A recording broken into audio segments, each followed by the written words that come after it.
Milky Mist ice cream. Taste the Milky Mist ice cream. Summer வந்தாச்சு, எங்க கிட்ட விட்டுருங்க, நாங்க பாத்துக்கிறோம். GT Holidays, South India's #1 travel brand. Satyabama Institute of Science and Technology, Chennai and Sri Perumbudur. பதவி வெறி பிடித்து அலைகிறீர்கள் என்ற அர்த்தம். 13 தொகுதிகளிலே டெபாசிட்டை பறிகொடுத்து கிட்டத்தட்ட 30 தொகுதிகளிலே 3வது இடத்திற்கு போய் அவமானகரமான தோல்வியை இந்த தேர்தலில் சந்தித்துவிட்டு முதலமைச்சராக வேண்டும் என்று துடிப்பது வெட்கக்கேடான விஷயம். அதற்கு திமுக ஆதரவு தருவது மலிவான சந்தர்ப்பவாத அரசியல்.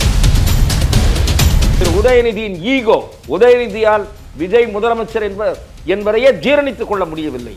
ஆகவே அவர்தான் இந்த ஐடியாவின் தொடக்க புள்ளி என்று சொல்லுகிறார்கள்.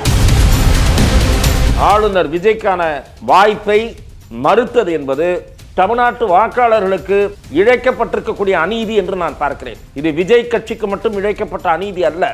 ஆளுநர் செய்வது தவறு என்று விடுதலை சிறுத்தைகள் கட்சியோ கம்யூனிஸ்ட் கட்சிகளோ கூறுவதை போல திமுக தலைவர் திரு ஸ்டாலின் கூற மறுப்பது ஏன்? இப்போ காங்கிரஸ் கூட கூட்டணி வச்சனாலதான் பிஜேபி தான் ஆளுநருக்கு அழுத்தம் கொடுக்கறாங்கன்ற மாதிரி. என்னை பொறுத்தவரை விடுதலை சிறுத்தைகள் கட்சியும் கம்யூனிஸ்ட் கட்சியும் மந்திரி சபையில் பங்கேற்காமல் நிபந்தனைகளுடன் விஜயை ஆதரிப்பதுதான் அரசியல் அறமாக இருக்கும். அதிமுக மந்திரி சபையை ஆதரிப்பதற்கு இவர்களும் போனார்கள் என்றால் கூச்ச நாச்சமே இவர்களுக்கு கிடையாது என்ற அர்த்தம். கவர்னர் வேண்டுமென்றே தமிழ்நாட்டு அரசியலில் குழப்பம் ஏற்படுவதை விரும்புகிறாரோ என்று சந்தேகப்பட வேண்டியிருக்கிறது. எலெக்ஷன் வருமா சார்? ரீஎலெக்ஷனுக்கு வாய்ப்பு இருக்குமா? அந்த அதிமுக ஒருவேளை திமுக ஆதரவோடு மந்திரி சபை அமைத்தாலும் அந்த ஆட்சி நீண்ட நாள் நிலைக்காது. எப்போது மீண்டும் தேர்தல் வந்தாலும் விஜய்க்கு வாய்ப்பளிக்கவில்லை என்றால் விஜய் மிக அதிகமான இடங்களில். கெலாட்டா வாய்ஸ் நேயர்களுக்கு வணக்கம். நான் விக்னேஷ். இன்னைக்கு நம்ம கூட மூத்த பத்திரிகையாளர் துக்ளக் ரமேஷ் அவர்கள் தான் நம்ம கூட இருக்கார். சார் வணக்கம் சார். வணக்கம் சார். விஜய் அவர்கள் ஆட்சி அமைப்பாரா? ஏன்னா ஒரு கேள்விக்குறி இப்போ நிலவிட்டே இருக்கு சார். ஏன்னா ஆளுநர் அவர்கள் பதவி ஏற்க விட மாட்டாரு, பிஜேபி தான் காரணம்ன்ற மாதிரி எதிர்க்கட்சி தலைவர்கள்லாம் பேசுறாங்க. இதை எப்படி பாக்குறீங்க? தமிழக வெற்றி கழக தலைவர் திரு விஜய் அவர்களுக்கு தமிழக வாக்காளர்களில் 1.25 கோடி பேர் ஆதரவளித்திருக்கிறார்கள். அவர்தான் ஆட்சிக்கு வர வேண்டும் என்று 108 தொகுதிகளில் உள்ள தமிழ்நாட்டு வாக்காளர்கள் விரும்பி இருக்கிறார்கள். மொத்த வாக்காளர்களில் 35% அவரை ஆதரித்து அவர் முதலமைச்சராக வேண்டும் என்று வாக்களித்திருக்கிறார்கள். 2ஆம் இடத்திலே திராவிட முன்னேற்றக் கழகமும் 3ஆம் இடத்திலே அண்ணா திராவிட முன்னேற்றக் கழகமும் இருக்கின்றன. இந்த நிலையில் விஜய்க்கு மெஜாரிட்டி கிடைக்காதது என்பது ஒரு துரதிருஷ்டமான நிலைமை. ஆனாலும் கூட தனிப்பெரும் கட்சியாக உருவெடுத்திருக்கக்கூடிய தாவேக்காவைத்தான் முதலில் ஆட்சி அமைப்பதற்கு ஆளுநர் அவர்கள் அழைக்க வேண்டும். அதுதான் முறை, அதுதான் சட்டமும் கூட. ஆனால் ஒரு சின்ன டெக்னிக்கல் இஷ்யூவை காரணமாக காட்டி ஆளுநர் தொடர்ந்து அவருக்கு அழைப்பு விடுக்க மறுப்பது என்பது பொதுமக்களாலும் சரி அரசியல் கட்சிகளாலும் சரி ஒரு அநீதியாக பார்க்கப்படுகிறது. அந்த பார்வையில் தவறு இருப்பதாக நான் கருதவில்லை. நான் கூறுவது அனைத்தும் என்னுடைய தனிப்பட்ட கருத்து. ஒரு மூத்த ஊடகவியலாளராக நான் என்னுடைய தனிப்பட்ட கருத்தாக எடுத்துக்கொள்ள வேண்டும். நான் சார்ந்த நிறுவனத்தினுடைய கருத்தாக பார்க்க தேவையில்லை. பொதுவாக அந்த சின்ன டெக்னிக்கல் இஷ்யூ என்ன சொல்லுகிறார்கள் என்றால், விஜய் அவர்கள் முதல் முறையாக ஆளுநர் அவர்களை சந்திக்கும் போது காங்கிரஸ் கட்சி கொடுத்த ஆதரவு கடிதத்தையும் சேர்த்து கொடுத்து தன்னை மந்திரி சபைக்கு அமைப்பதற்கு அழைக்க வேண்டும் என்று கேட்டுக்கொண்டார். காங்கிரஸ் கட்சியினுடைய ஆதரவு அவருக்கு கொடுக்கப்படும் போது அவருடைய எண்ணிக்கை என்பது 113ஆக வருகிறது. ஸோ இன்னொரு உங்களிடம் 118 இல்லை, நீங்கள் கொடுத்திருக்கிற எண்ணிக்கை என்பது மெஜாரிட்டி இல்லை என்று அவர் சொல்லியிருக்கிறார். விஜய் வெறுமனே 108 உறுப்பினர்கள் ஆதரவு தெரிவித்து தீர்மானம் நிறைவேற்றிய தன்னுடைய கட்சியினுடைய தீர்மானத்தை கொடுத்து சட்டசபையில் நான் நிரூபித்து விடுவேன் என்று கூறியிருந்தால் இந்த பிரச்சனை வந்திருக்காது என்று சில பேர் கூறுகிறார்கள். ஆமாம் சார், அப்படி பேசுகிறாங்க. அதிலும் கூட எனக்கு சந்தேகம் இருக்கிறது. இவரை அழைக்கக்கூடாது என்று முடிவெடுத்து விட்டால் கவர்னர் நினைத்தால் என்ன வேண்டுமானாலும் செய்யலாம் என்பது மாதிரியாகத்தான் சட்டம் சில பிரிவுகள், ஆங்கிலத்திலே கிரே ஏரியா என்று சொல்வார்கள், தெளிவற்றதாக இருக்கிறது. இப்போது சர்க்காரியா கமிஷன் பரிந்துரைகள் சுட்டிக்காட்டப்படுகிறது, பொம்மை வழக்கு சுட்டிக்காட்டப்படுகிறது, மகாராஷ்டிராவிலே ஃபட்னாவிஸ் பதவியேற்ற போது நிகழ்ந்த நிகழ்வுகள் சுட்டிக்காட்டப்பட்டு பல்வேறு உதாரணங்கள் அரசியல் அரங்கில் விவாதிக்கப்படுகின்றன. ஆனால் மேலோட்டமாக பத்திரிகை படிக்கிற மக்கள், பொதுவாக அரசியலை கூர்ந்து கவனிப்பவர்கள் என்ன கேள்வி கேட்பார்கள்? இருக்கிற கட்சிகளிலேயே மிக அதிகமான ஆதரவை மக்கள் விஜய்க்குத்தான் அளித்திருக்கிறார்கள். அவர் பிற கட்சிகளின் ஆதரவை பெறுவதற்கு அல்லது ஃப்ளோர் சட்டமன்றத்தில் பெரும்பான்மை நிரூபிப்பதற்கு குறைந்த அவகாசத்தை வழங்குங்கள். நீங்கள் குதிரை பேரம் நடைபெறும் என்ற வாதத்தைத்தான் வைக்கிறீர்கள். மாண்புமிகு ஆளுநர் அவர்கள் நேற்றைய தினம் ரிபப்ளிக் தொலைக்காட்சிக்கு ஒரு பேட்டி அளித்திருக்கிறார். அந்த பேட்டியை நான் முழுமையாக பார்த்தேன். அர்னாப் கோஸ்வாமி ஊடகவியலாளருக்கு அவர் பேட்டி அளித்திருக்கிறார்.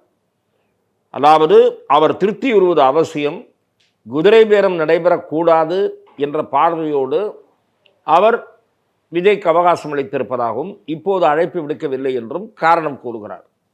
நான் என்ன சொல்லுகிறேன் என்றால், இப்போது நீங்கள் விஜய்க்கு அழைப்பு விடுக்காத காரணத்தால் மற்ற கட்சிகள் குதிரை பேரத்தில் ஈடுபடுகிற சூழ்நிலையை தெரிந்தே ஆளுநர் உருவாக்கி இருக்கிறார் என்று நான் குற்றம் சாட்டுகிறேன். இரண்டாவது, நீங்கள் விஜய்க்கு அவர் உங்களை வந்து சந்தித்த நாளன்றே அழைப்பு விடுத்துவிட்டு 3 நாள் உங்களுக்கு அவகாசம் தருகிறேன், அதற்குள் சட்டசபையை கூட்டுங்கள் என்று கவர்னர் கூறியிருந்தால் அதில் ஒரு நியாயம் இருந்திருக்கும்.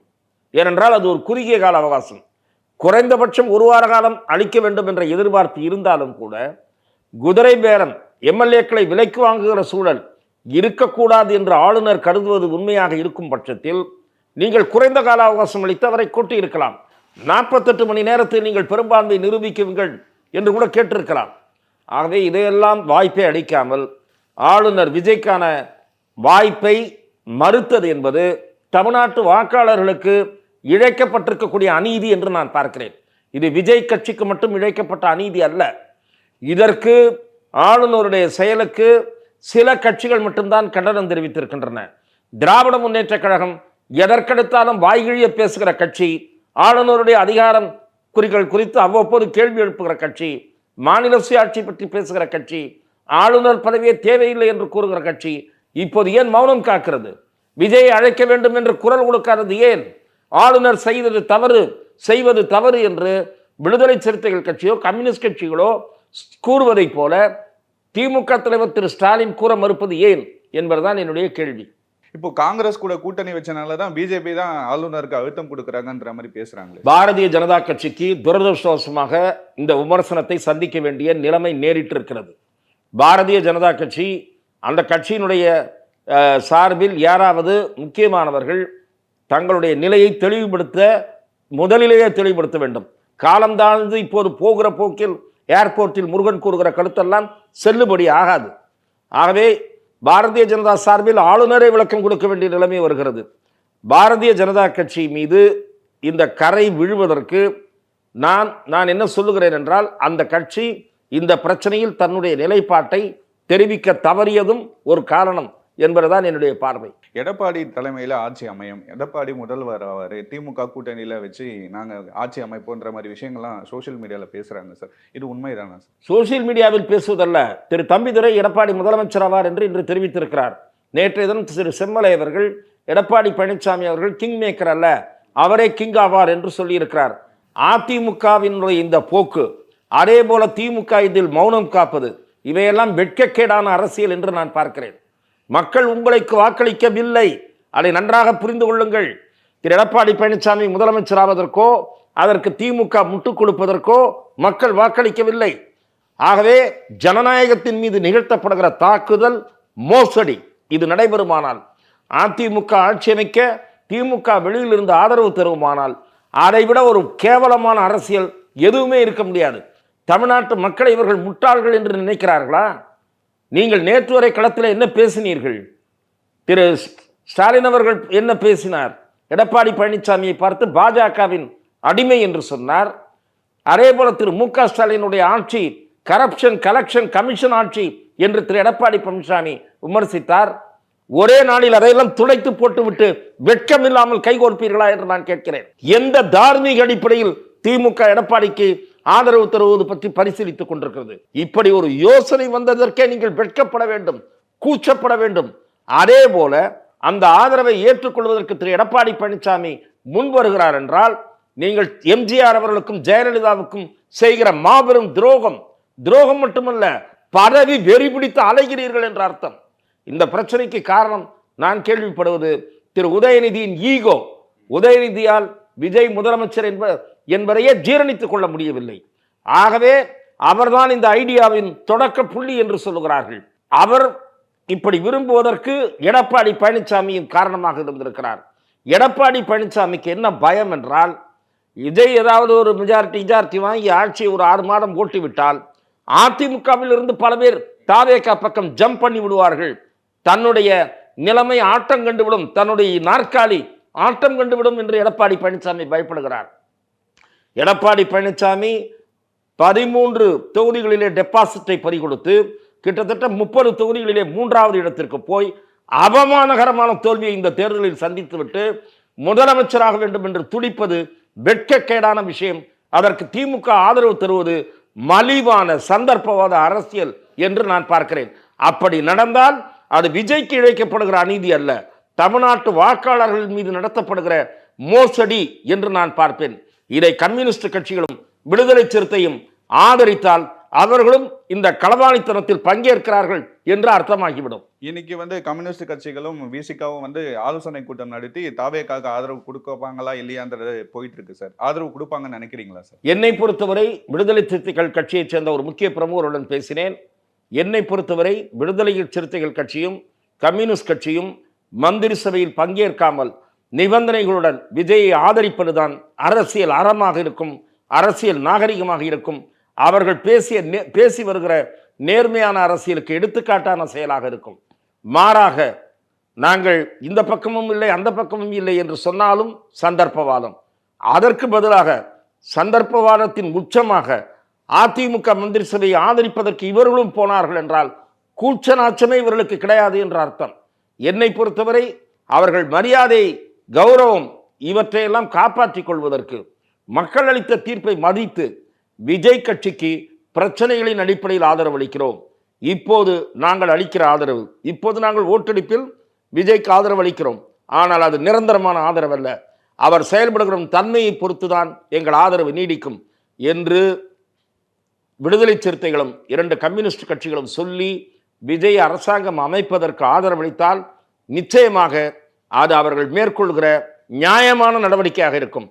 அதற்கு மாறாக நடந்து கொண்டால் மக்களை ஏமாற்றுகிற முயற்சியில் அவர்களும் ஈடுபடுகிறார்கள் என்று அர்த்தம். இப்போ ஆளுநர் அவர்கள் என்ன சொல்றாருன்னு பாத்தீங்கன்னா, எந்த கட்சி மெஜாரிட்டி காட்டுறாங்களோ அவங்களுக்கு தான் நான் ஆட்சி அமைக்க விடுவேன்ற மாதிரி விஷயங்கள்லாம் பேசுறாங்க இல்லையா சார்? 2 திராவிட கட்சிகளும் அந்த அளவுக்கு போவாங்கன்னு நினைக்கிறீங்களா? நான் என்ன சொல்கிறேன், கவர்னர் இப்படி காலதாமதம் செய்வதே வீணாக செய்து கொண்டிருக்கிறார். கவர்னர் வேண்டுமென்றே தமிழ்நாட்டு அரசியலில் குழப்பம் ஏற்படுவதை விரும்புகிறாரோ என்று சந்தேகப்பட வேண்டியிருக்கிறது. யாரை திருப்திப்படுத்துவதற்கு இந்த செய்கை, இந்த தாமதம் இவையெல்லாம் நடைபெறுகிறது என்றே புரியவில்லை.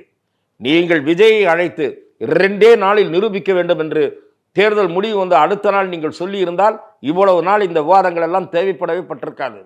ஆகவே பல கட்சிகள் ரகசிய பேரங்களில் ஈடுபடுகின்றன. திமுக ஒருவேளை அதிமுகவை ஆதரிக்குமானால் பகல் கொள்ளை நடக்கும், ஊழல் ஆட்சி தான் நடைபெறும், அதுல எந்த மாற்று கருத்தும் இல்லை. எலெக்ஷன் வருமா சார்? எலெக்ஷனுக்கு வாய்ப்பு இருக்குமா? அந்த அதிமுக ஒருவேளை திமுக ஆதரவோடு மந்திரி சபை அமைத்தாலும் அந்த ஆட்சி நீண்ட நாள் நிலைக்காது. எப்போது மீண்டும் தேர்தல் வந்தாலும் விஜய்க்கு வாய்ப்பளிக்கவில்லை என்றால் விஜய் மிக அதிகமான இடங்களில் இப்போது பெற்றதை விட 40-50 இடங்கள் கூடுதலாகத்தான் பெறுவாரை தவிர குறைவாக பெறமாட்டார். ஏன்னா திராவிட கட்சிகள்லாம் பார்த்தீங்கன்னா இப்போ டிஎம்கே எதிர்த்துட்டே பார்த்தீங்கன்னா பாஜக வந்துருன்ற மாதிரி தான் எதிர்த்து அரசியல் பண்ணாங்க. இப்போ டிஎம்கே கூட்டணி வச்சா அப்போ பாஜக உள்ள வந்துடாது என்ன நிறுவனம் இருக்கு சார்? சார் இதெல்லாம் பிதற்றலான வாதம். பாரதிய ஜனதாவை பற்றி இவர்கள் பேசுவது அத்தனையும் கட்டுக்கதை, வீண் பம்பு. இவர்கள் 2 பேரும் மாறி மாறி ஊழலாட்சி நடத்திவிட்டு எதற்கெடுத்தாலும் பாஜகவை பேச்சுக்கு இழுப்பது, வம்புக்கு இழுப்பது அநாகரிக அரசியல், அவதூறு அரசியல் என்று நான் சொல்லுவேன். இப்போ விசிகாவும் கம்யூனிஸ்ட் கட்சியும் விஜய் அவர்கள் கூட கூட்டணி வச்சு ஆட்சி அமைக்கிறாங்கன்னா விஜய் அவர்களுக்கு என்னென்ன மாதிரி சிக்கல்கள் இருக்கும் சார்? விஜய்க்கு பல சிக்கல்கள் இருக்கின்றன. அவர் கொடுத்த வாக்குறுதிகளை நிறைவேற்ற முடியாது. அவ்வளவு பண நெருக்கடி இருக்கிறது. 10 லட்சம் கோடிக்கு கடன் இருக்கிறது. அவருடைய வாக்குறுதிகள் எல்லாம் நிறைவேற்ற வேண்டும் என்றால் இன்னும் 2 லட்சம் கோடி கடன் வாங்க வேண்டும். சர்க்காரையே நிம்மதியாக நடத்த முடியாது. முதலில் அவர் கவனிக்க வேண்டியது அரசாங்கத்தினுடைய நிதி நிலைமையை சீர்படுத்த வேண்டும், சட்டம் ஒழுங்கு நிலைமையை கட்டுக்குள் கொண்டு வர வேண்டும், போதைப் பொருளை முற்றிலும் ஒழிப்பதற்குரிய கடுமையான சட்டத்தை கொண்டு வர வேண்டும். இப்படி பல சவால்கள் இருக்கின்றன. அதை விஜய் ஆட்சிக்கு வந்த பிறகு நாம் இன்னொரு சந்தர்ப்பத்தில் பேசலாம். இப்போ விஜய் அவர்கள் என்டிஏ கூட்டணியில் இருக்க எந்த கட்சியுமே எனக்கு வேணாம், டிஎம்கே அலையன்ஸ்ல இருக்க கட்சியை மட்டும் கூப்பிடுறாரு இல்லையா சார்? இது சரின்னு நினைக்கிறீங்களா? இல்லை, அவர் மதச்சார்பற்ற அரசியல் தான் பேசியிருக்கிறார். திமுகவை எதிர்த்தாரே தவிர அவர் காங்கிரஸை எதிர்க்கவில்லை. காங்கிரஸ் கட்சி வலிய போய் ஆதரவு தந்தது அவர்களுக்கு மந்திரி சபையில் சேர வேண்டும் என்ற தீராத தாகம் இருக்கிறது. காங்கிரஸ் கட்சி நாடாளுமன்ற தேர்தலிலும் இந்த கூட்டணி தொடரும் என்று சொன்னது அல்லவா, அது உடனடியாக அப்படி சொன்னது வந்து நியாயமான நேர்மையான அரசியல் கிடையாது. ஒரு கூட்டணி கட்சி தேர்தலில் வெற்றி பெற்றவுடன் கை கழுவிய அரசியல் என்பது சந்தர்ப்பவாத அரசியல் காங்கிரஸ் செய்தது. ஆனால் அதில் நீங்கள் விஜய் மீது குறை கூற முடியாது. அதே போல கம்யூனிஸ்ட் கட்சிகள் இடதுசாரிகளிடமும் விசிகாவிடமும் முஸ்லீம் லீக்கிடமும் விஜய் ஆதரவை எதிர்பார்ப்பதும் தவறு கிடையாது. விஜய் அதிமுகவின் ஆதரவை பெற்றால்தான் சந்தர்ப்பவாதம். ஆகவே அது நடக்காத விஜயை நாம் குறை சொல்வது சரியாக இருக்காது. ரொம்ப நன்றி சார். யார் ஆட்சி அமைப்பாங்க, என்னென்ன மாதிரி விஷயங்கள் இருக்குன்னு நிறைய விஷயங்கள் சொன்னீங்க. ரொம்ப நன்றி சார். வாய்ப்புக்கு நன்றி. Milky Mist Ice Cream. Taste the Milky Mist Ice Cream. Summer வந்தாச்சு, எங்க கிட்ட விட்டுருங்க, நாங்க பாத்துக்கிறோம். GT Holidays, South India's #1 travel brand. Satyabama Institute of Science and Technology, Chennai and Sri Perumbudur.